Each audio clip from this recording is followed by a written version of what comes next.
Eric, geliye hay. Gida Jerry, gida Buddha. Eric,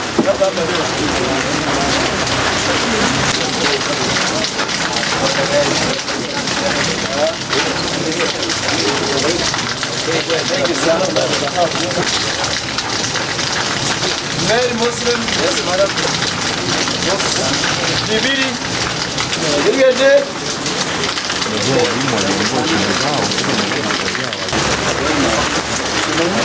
Sigari ya Centro,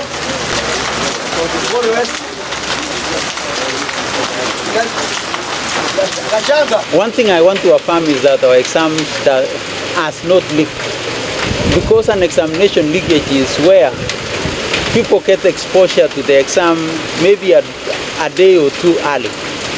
What we have been having is what we call early exposure, where people receive the papers the same they are receiving here.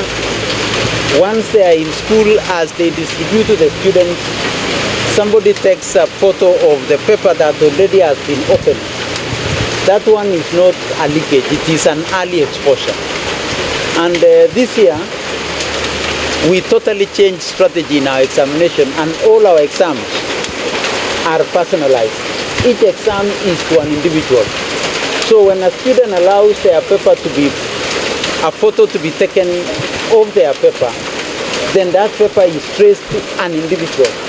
And that is why this year we have said people will be taking personal responsibility.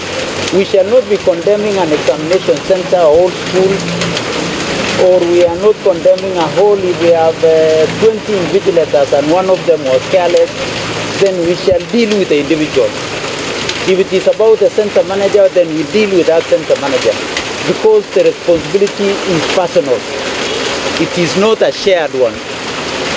When you are given an exam paper, that is your exam paper. If you allow your exam paper to be played around with, it is you who will suffer for it.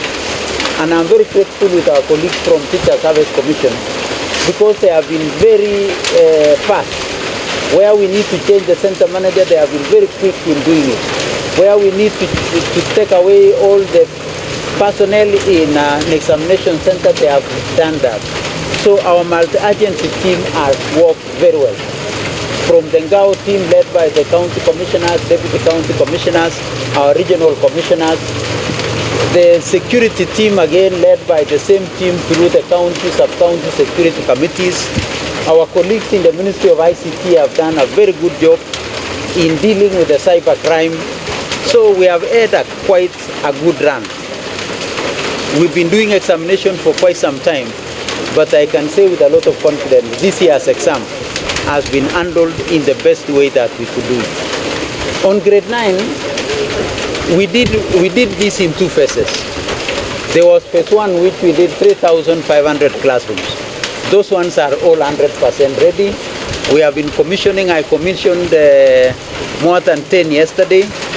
I'll be commissioning quite a number today in Meru, in Tarakaniti, and in Embu. So the first 3,500, those ones are ready. We are doing another 7,500, which are between 40% and 90%. And most of them that have engaged within the next 4 weeks, by the 15th of December, we shall have cleared what we are doing as government, 11,000 classrooms. Our colleagues in the political class, the members of National Assembly, the government gave them a conditional grant of 3.4 billion shillings through CDF. and they were requested to match for every shilling of the 3.4 billion that government gave to CDF.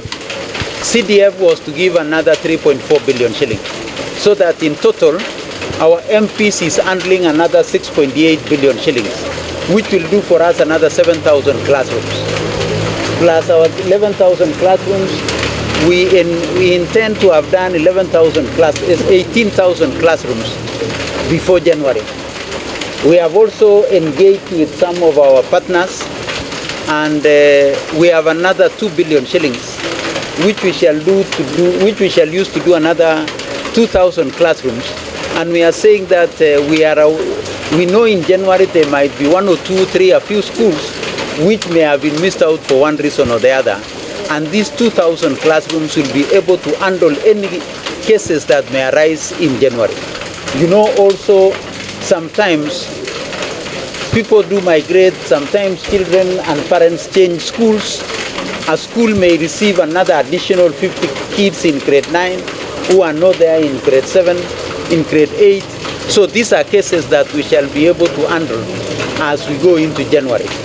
But as government, as I said when we were engaging with the teachers, is that we are on course in implementing competence-based education.